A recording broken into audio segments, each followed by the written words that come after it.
so many people are just quitting their retail jobs after dealing with just bad customers and terrible bosses. We're going to go ahead and jump in some clips. You see what's happening for yourself. The day I knew I was going to quit my job at a retail store is the day I had to announce on the mic I was going to use the bathroom.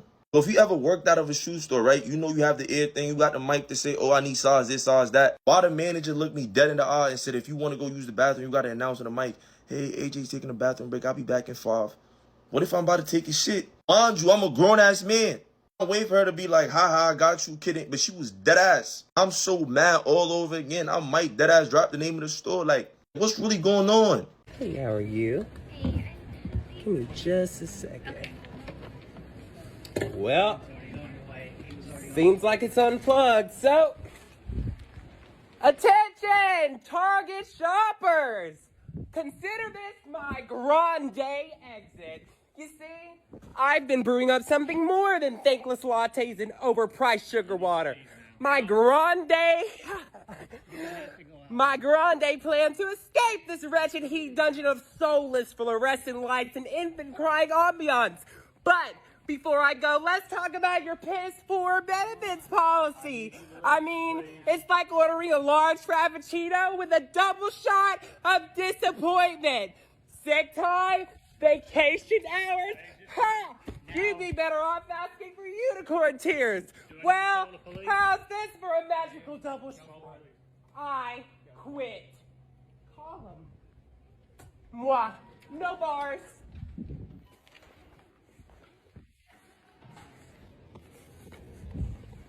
Do not play with my sick time. Do not play with my PTO time. Do not play with the time that you owe me.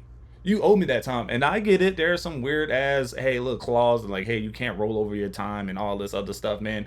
But the crazy part is, if you say you value your employees so much, why can't you remind them that they have all this time? Why can't you remind them? Because you don't want to take care of them. We know what's wrong. We know what's wrong. You don't want to take care of them. You want to have them pay that extra.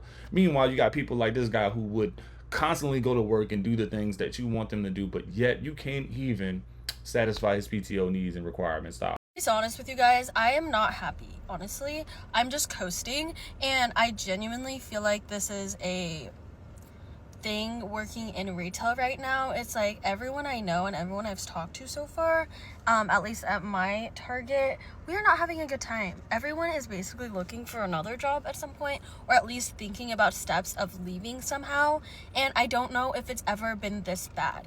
Like, people are so entitled lately. The workloads, I feel like, is just getting more and more, and we're just having less and less hours, and I've never felt like getting a 9-to-5 would be so fun, but now it just seems like the dream. And guys, I don't know how many years left, if any, much longer time that I have to work in retail and to work in this type of environment, because I'm getting tired. Like, I crashed out a couple months ago, and I think that just was like a really big eye-opener for me, that I'm like, guys, I can't do this as much anymore. I was all fun and cutesy, and now I'm like, I need to leave, I think, low-key. I am about to walk out of my job right now. I am so tired. 5 people have called out and I just cannot do this anymore, okay? I am done working for Target. I'm gonna walk out. Attention everyone! I am quitting my job here at Target. I cannot do this anymore. Do not trust corporations. I am done. I am quitting my job at Target. I just quit Target. That was crazy. I can only imagine the frustration, man. We are living in what they call a call-off culture, man. People are just calling off. They need a mental break. They need this. Those manual labor jobs, retail jobs, even though it might not seem like much, because I feel like if you're inside in a cool environment and you're just stocking, it couldn't be that bad versus being outside doing construction, right? But the call-off culture, the managers aren't holding people accountable. They are not just, they're so worried about running short the next day. They're allowing bad behaviors to exist because they're not enforcing the standards. And it's causing people to work way more than they have to.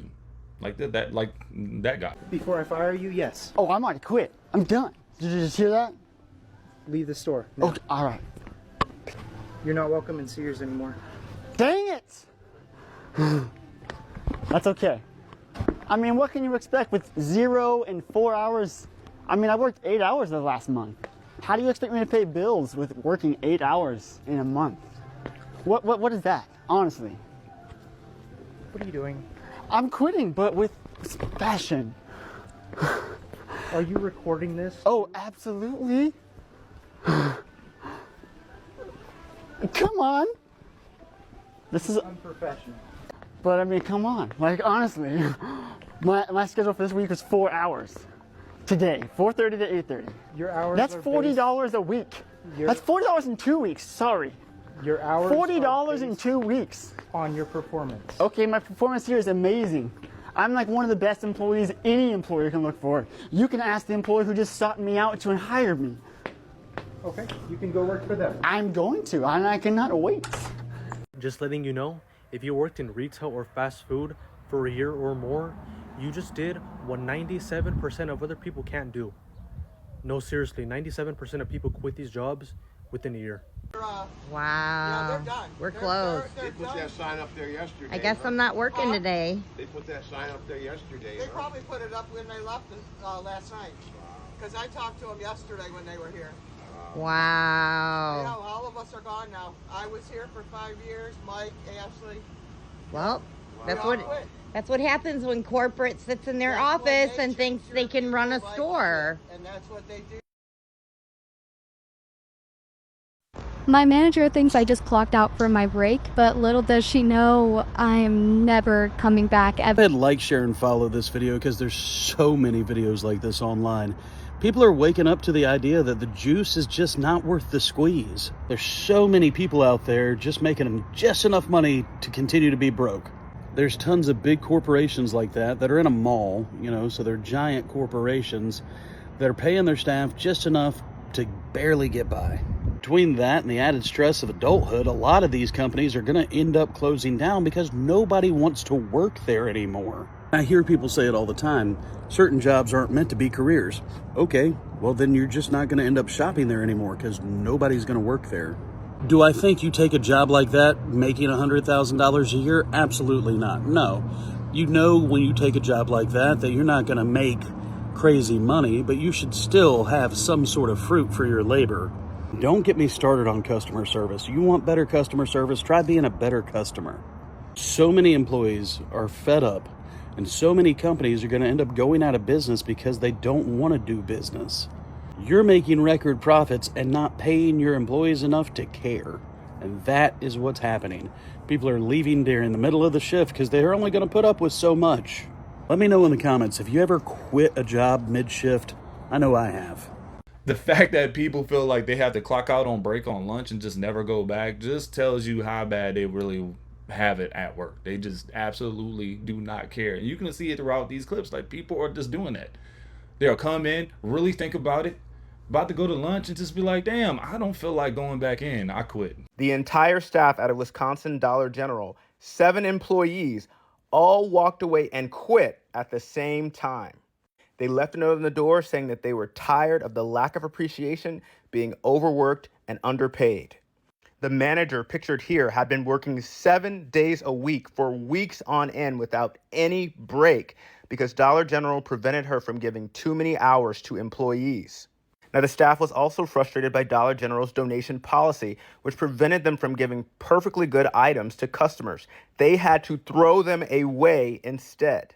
They were tired, they say, of being reprimanded for trying to help people.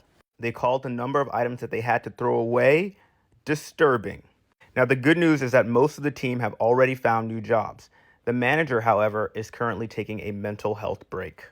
The team walked out on March 9th, and the 3 days since they walked out, Dollar General says that they already have a new staff working at the store. If you enjoyed this video, be sure to like, share, comment, and subscribe to my channel for more interesting stories about tech, business, the economy, and jobs. Now, this is insane. Forced to shut down because, hey, you can't even give those hours out.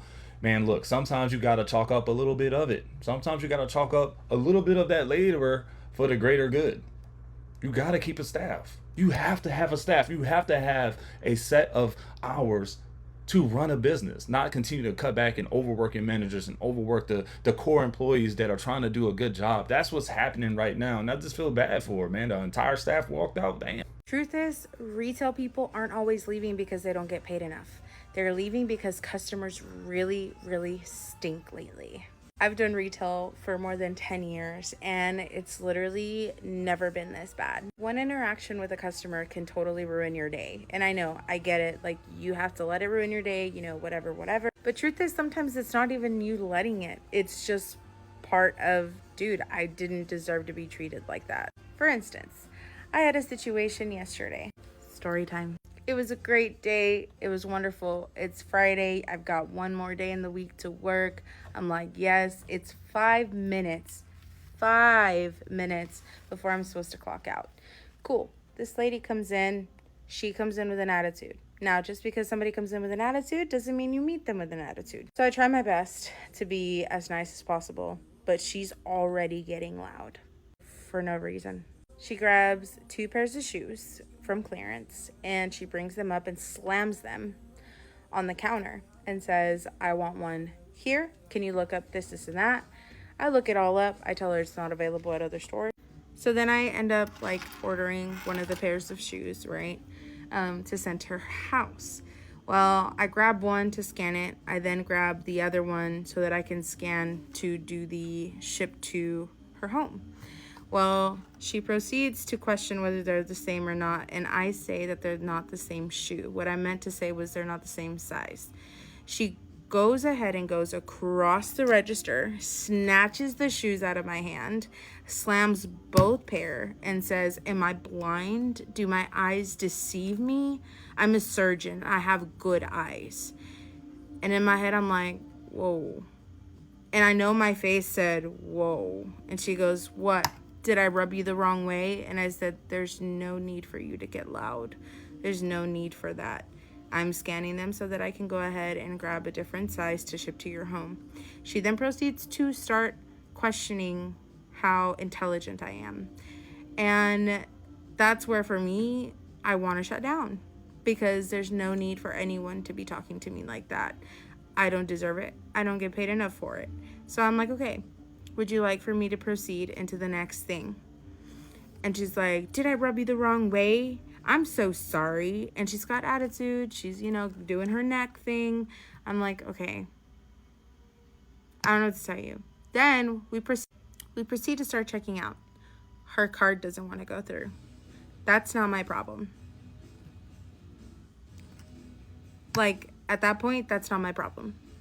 So I'm like, okay, either there's something wrong with the register, or there's something wrong with the card. But I proceed to take the register side, right? And say, there might be something wrong with the register. We'll have to transfer you over to the other register.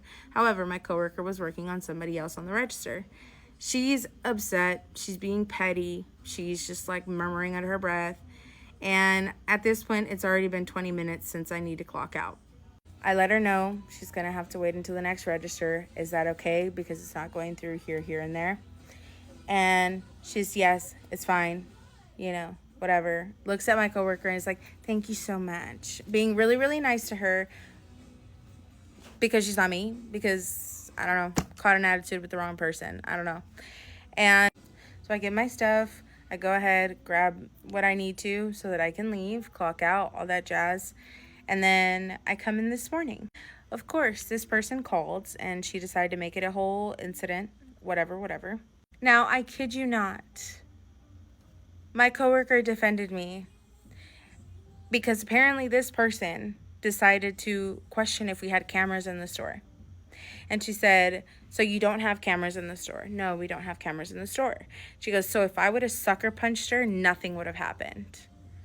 And it's like, so you really wanted to beat me up? A surgeon, high quality doctor, went to school. You wanted to hurt your hands by hitting my body. Me. This is why people are leaving retail. Because of ridiculous customers. This person got way too loud for my liking. She came across the register way too far for my liking. If she were to come back, who's to say she doesn't sucker punch me?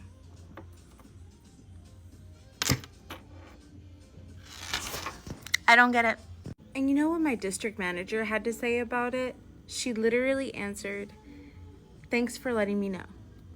That's it. Not worried about safety, not worried about anything. This is why people quit. I work in a dispensary. We had a bud tender quit because a customer took things way too far. I will be changing names and dates for this video, but only because I am legally obligated to abide by HIPAA law. If I did not have to do that, I would be plastering this fucker's name and face all over my socials. You have to have thick skin, okay, to work in this industry. It's a really weird realm in between being a server at Olive Garden and being a pharmacist. I've seen many people with retail and or medical experience of years leave this industry after a week because they couldn't handle it. Not to get all woo-woo, but there's a reason why you see a lot of Aries, Scorpio, Gemini, and Capricorns working in this industry. On the flip side of that, we also have a large population of golden retriever, wouldn't fart on a fly type of bitches. People who you meet and you're instantly happy and calm because of their zen nature, and it just permeates so intensely out of them, it just affects the environment and everyone's happy and chill. That's who this story's about. A super genuine kind person who should not have ever had to deal with a situation this horrific. That old coworker of mine, we're gonna call them Lemon Drop. It's Lemon Drop's first week. Their background is retail as well as serving, so they're already a little accustomed to the types of Karens that we get. Lemon Drop is working the front desk. Now, to those of you who've been to a dispensary, let's ask the class together. What's the one thing that you might need to have when you first walk into a dispensary at the front desk? An ID. Yes, that's what you're gonna fucking need. Lemon Drop had the audacity to ask a customer upon walking in and approaching the front desk, "Welcome in, can I have your ID?" He cuts her off. He says, "Are you blind or just dumb?" Now Lemon Drop, being fucking Lemon Drop, not gonna pop back with a sassy attitude, gonna be kinda shit, says, "I'm sorry, I just need the ID to get started." He cuts her off again. This man, with nothing in his hands, not motioning or reaching for a singular fucking pocket, says, "I've been here before. I know I need the ID. You can wait." The Lemon Drop just smiles and says, "Okay, thank you." He hands her the ID. She scans it. It's expired. Lemon Drop says, "I'm so sorry. This is an expired ID. Do you happen to have..." He literally reaches over the counter, behind the counter, and snatches it out of her hand. Oh yeah, you're not just gonna snatch just anything out of me, man. I don't care if you have an addiction or not, man. You're being rude and disrespectful, man. Your ID is down bad, not mine. Sir, I can't legally sell you this alcohol. You have the problem, not I. But you about to have a different set of problems. You about to have a couple set of problems if you disrespect me and start snatching stuff and calling me out my name. And that's why you see the mass of people just quitting, getting into altercation, physical or verbal, at the checkout lane because they're just done putting up with bad customer attitudes, man, which is crazy because in order to be successful in retail and food and all that, you really need better guest experience. Like the people that provide the best guest experience will win in the long run. That's just how it is right now. That's the climate that we're in. Let me know, guys, what you think. Could you ever be a cashier? And if you were a cashier, how did that go for you? I was a cashier at a grocery store at Winn-Dixie when I was a teenager in high school. I took pride in my little cashier job, man. I loved it because they paid me every week, but I did move on because I found another job that pays more after being there for several months. But, man, it was, it wasn't that hard for me. But I can understand how hard it is for other people. Let me know in the comments below where you're watching from. I'll chat with you there.